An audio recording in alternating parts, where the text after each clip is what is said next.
Welcome back for another episode of the Planted Podcast with our special guest, Alana. Hello. For part 2. Oh my gosh, y'all. If you're watching this, then that means you probably saw the first episode, Yes. the first part. And you can hear how the enemy tried it, you know? Literally. Oh here. my gosh. But we're back. We're better equipment, better lighting. Like, just, that's one thing about God. He gonna make it all new, okay? Absolutely. All new, all better. So I'm super excited for this episode with my girl. She's back, and I'm so grateful, of course, Yes. that she's here, so that we can finish some of the conversations that we were gonna have. But also, like, it's been so refreshing since the first episode, because through like trial and error, through things not going my way, through some of the conversations that we've had, I feel like I have a newfound like perspective on things, Yeah. and God has shown me growth in areas of my life where I didn't know that I was lacking. That's good. And for that, I'm super grateful. So just like full transparency, y'all, when the first episode did not work out, I was devastated. Yeah. Like, I was devastated. I'm going to do a whole episode on it, honestly, because through that, I just learned so much. But Yeah. I was devastated because I'm just like, I don't know, I'm just the type of person where I want everything done right. I'm a perfectionist. You know, I was like, I got to have it done. And it was so cute, and I just knew it was going to be great. Yeah. And we had a really great conversation, too. did. So I was like, We dang, did. like, people are not going to be able to hear that. Yeah. But through that, y'all, like, it is so important that you have friends who believe in you and will not let you quit, because Alana was not going to let me call it quits. Like, No. I did not want to film this episode, okay? If I'm being real with y'all, like, I literally was like, it's fine. We'll just have the pictures as memories, and that'll be that. And she was like, Absolutely not. literally, like, so when are we recording the other episode? Right. Because I'm not going to let you quit. Yeah. And so for that, I'm just so grateful that you just would not let me quit, and that you believed in me, and you saw it fit for us to record another episode. Yeah. So I just want to say thank you for being here. Absolutely, Katie. I would do it 100 times over. And I am that friend that is not going to coddle you. I'm not a coddler. Literally. I am going to tell you straight up Yeah. how it is. You tell me like, this happened and I don't want to. Okay, I understand. Okay, what and now Be what? sad, be angry. But what we doing next? Yes. Because we were called to do something. You were called to do something. God gave you an assignment, Yeah. and it has to be completed one way or another. Yeah. So be sad. I'm Yeah. gonna be sad with you. We're gonna sit here and the devil, and then we gonna dry our tears and we And gonna keep it pushing. Keep it pushing. No, literally. And that is like the type of people that you need for real, for real. Like, you definitely need friends in your corner and in your village that are doing this walk with you. Because God has not designed us, his children, to do life alone. Like, he has created us in this world to exist with one another, so that when we are on this walk, you have people that can hold you accountable, that can help you to be disciplined in your faith, that you can praise with through the good times and pray with through the bad times, like all of the things. And so those types of relationships, I feel like, even though we do value them and we cherish them, we don't like talk about them as much, because I feel like it's just something that you either have and you appreciate, or you don't have and you want. But like, I definitely want to create some space now to just like talk about the importance of them, because not only has Alana been that to me, but I feel like there are times when other people like long for those types of relationships, but don't necessarily know like the magnitude of what those types of relationships will bring to their lives. So what do you feel like are some pillars around like godly friendships, and what are some things that you appreciate about having those types of relationships in your life? Yeah, so pillars, definitely accountability. Like having people in your life, in your everyday, like who you talk to multiple times a day, every day, who have that much access to you, you have to be able to be accountable to them. They have to be accountable to you, and you have to be accountable for the right things. Because sometimes when I was in my worldly mess, me and my friends were doing worldly stuff. Yeah. So it's like, okay, we're not being accountable to the right things. Right, yeah. And our pastor says all the time, if you sin and did not have fun, then you did not sin correctly. And we had a bunch. Yeah, back in the day. Too much I'm fun. saying back in the day, like, we're not that old. But Yeah, but still, back in the day, that's far behind me. I'm a new thing. Yeah. So definitely having people who can hold me accountable is a thing, because while I like to say that, or while I would like to say that walking with God is easy, It's not a cakewalk. it's not a cakewalk. It's not Nah. easy at all. And when you have so much worldly influence around you, like social media, your friends who are not on the same path as you, but path as you, and you're like, I love them and I'm not gonna leave them because I feel like God is calling me to, pull them along the journey. Yeah. You still have them. So I think it's so easy to hop back into like worldliness, even if it's just for a second, but you need friends who are gonna be like, You know better.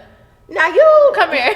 snatch you and be like, What are you doing? What are you doing? Yes. So I think accountability is like really the biggest thing, because accountability, it encompasses a lot of things. So you're accountable to, all right, you said you were going to pray so many times a day, just using that example. You're going to pray so many times a day. Well, have you prayed yet? Yeah. When I'm fasting, I tell my friends I'm fasting. So if you see me and I'm eating a cookie and it's What are you doing? 1:00 in the afternoon, it's like, so what happened? So being accountable, working out, y'all.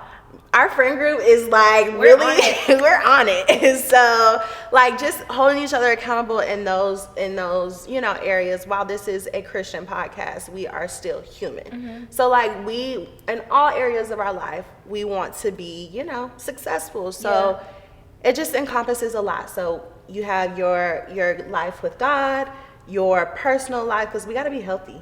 We have to be healthy. We have just us as human beings, because sometimes we get sad. Yeah. Sometimes we get angry.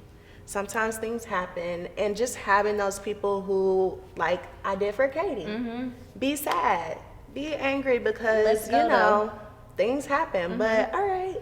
Yeah. We're done. No, that's so true. I feel like that was a really big, like, in my head almost, even though I know that's like how you should be with friends, like this experience really taught me a valuable life lesson about the importance of having people that will push you forward in your purpose. And you shared about accountability, and I feel like that also goes for being obedient to God and what He's called you to do. Oftentimes, like, we'll have friends and they're doing, they have passion projects, or they, started a business venture, or maybe, it's just obedient in like serving in a specific ministry, whatever it is, whatever obedience looks like for that person. And you need people who are going to not allow you to backslide, and who will push you forward towards the thing that God has called you to do. And so for me, what that looked like, as she mentioned it, like Alana Lou was like, okay, so we're gonna do this. What do you need? How can I support you? Like, okay, what do you feel like God is telling you? Like, that was a really big thing too. And so I feel like those areas of friendship are so needed, because if you are trying to figure it out all on your own, it's like a recipe for disaster. Literally. And again, that is not the thing that God intended for us. Like the Bible speaks about harmony and unity and community so much. And obviously that is something that God intends for His children, and something that He commands us to do. They talked about it today at church, y'all. Church was, let's just have a second. Like, church was so amazing today. It was and she talked about the importance of a church community too. And we go to church together. I mentioned that in the first episode. But there's also a level of seriousness too that comes with that in your friendships, with accountability. And I want to share a little bit about like our friendship and like that part of our life, because when I say we do life together, like we do life together real bad, like in every area of our life. But the one that I hold the dearest to my heart is going to church together. And I feel like as at our age, there's a lot of people who don't value church community. For whatever reason. There's a lot of reasons that people have, like, you know, left church or, you know, things like that. They just haven't found the right church, things of that nature. But when you really find that one and you lock in and you push forward, it is life changing. And having people in your corner that you're doing that with is like, it's just a whole nother level, y'all, like for real. And I feel like that is something that I never really knew I needed, but like now that I'm in it, I can't imagine my life without it. It just hit different. Like when you with your friend and y'all worshiping together, y'all praying together, you know, you talking about the word together throughout the week, like that is the way that God intended for us to live life. You know, that is what I feel like he envisions our lives to look like and our friendships and relationships to look like. Truthfully, before I joined our church, I was not going to a church routinely for a long time. Like, even though I was like born and raised in a church, my parents were both super involved. Like once I got older into adulthood, like it just wasn't, it wasn't something I valued as much, you know, like my Sundays in my mind were for sleeping in, for truly a Sabbath. Literally, I mean, really a Sabbath. I was playing, but no, I was doing everything but like I just didn't. And now, like that's far from how I spend my Sundays. But it just hit different. It hits totally so different. That's also another level of accountability, because like we had reset with our first lady this past, was that Wednesday? And we're in the group chat like, I don't even know why we asked. Like, are y'all going to reset? Knowing that we're all going to reset. Like, if you're not going to reset, I'm finna skirt on you and get in the car because we're going to reset. So like, just being, it's accountable. It's so well rounded in the accountability. Like, yeah, we could have a good time, we could kiki, we could turn up, but like the stuff that actually matters, the stuff that at the end of the day where we want to get to the kingdom and see his face and we don't want him to say, depart from me, please. That is what I'm more so worried about. So we could turn up all day long, but sis, get your heart right with God, get your relationship right with God. And I'm going to make sure I do my part so that you don't stray. I'm not going to influence you. Like if I know that you are struggling with A, B, and C, I'm not going to taunt A, B, and C around. I'm not even going to talk about it around you, because I know that is something that you're struggling with. So no, that is so real. Like you just made me think about so many different things when you said that. Because like Alana and I, we joke about this a lot, but I'm a some sweet type of girl, y'all. Like I love me a dessert. I want something sweet all the time. And I love to snack. I love sweets. And that's great. But on the flip side, I also am on a health journey. And I've been in the gym, I've been eating right, you know. So looking when I'm good. So look, when I'm around Elena, she like will not allow me to eat sweets, because she's like, sis, like you said you was gonna do one thing and now you're doing the opposite. And I'm grateful for that. But similarly with our spiritual life, it's the same thing. It's the exact same way. We correct each other in love all of the time. Like, okay, you know, I hear what you're saying, but I'm gonna be real with you, like that's not edifying the kingdom. You're not really embodying the fruits of the spirit right now. Like, you know, I thought you said you was working on that. Like, how can I support you in this area of your life? And that is so needed. Because I think if you were to just do this life alone, like never doing life with anybody else, you know, you would not really be able to self-reflect as often if you didn't have people pointing things out to you where you needed areas of correction. Because if you just sitting in a room by yourself all day long, you just doing life alone, you don't really get to take a step back and like see things from another perspective, because you're looking at from like your siloed point of view. Whereas like when you bring people along with you, it's that way of them saying like, hey, I noticed this, or I could see this about you in a positive way and a negative way. You know, like sometimes you have those friends that are like, you don't even see this in yourself and I see this in you. And they speak life into you. Alternatively, you might have some times where you have those real hard conversations with friends where they're like, hey, I've noticed this and this about your life. And these are some things that, you know, I know that you want to do better and I'm going to be there to support you along the way. So man, godly friendships, like let's hear for the dress, like literally like let's hear it. Like I just feel like that is an area where super duper intentional about the friendships that you invest in, the types of relationships that you invest in. And that's not to say that everybody in your life has to be on the exact same, like, we're gonna be right here with each other, meeting each other, because that's just not life. Like some people are gonna be new to their journey. Some people are gonna be, you know, doing their journey and it might look different. They might, you know, have different preferences on how they worship, you know, all of these things. And so I think it's just gonna be super important for you to... Sound production, take 2. I want to share a little bit too about our personal experiences with like being a part of a church and the importance that has had on our walk with God.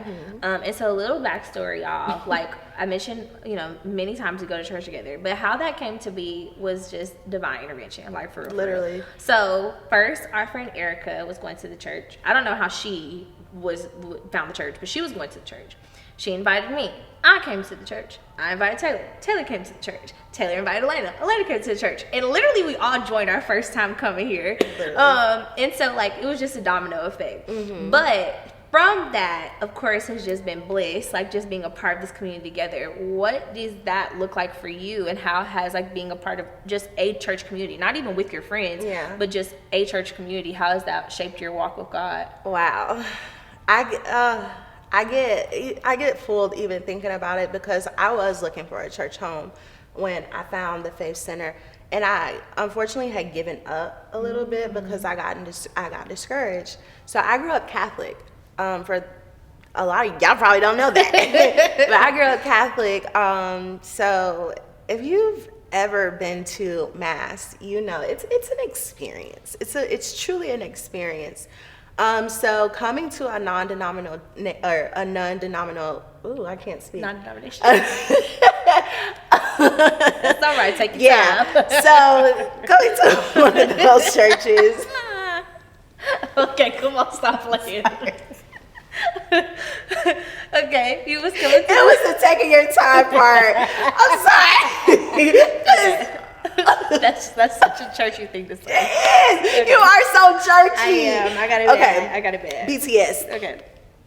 Okay, so I was raised Catholic. So coming to a non-denomination church, it was different. It was really different for me. And the church is also bigger than the church that I grew up in.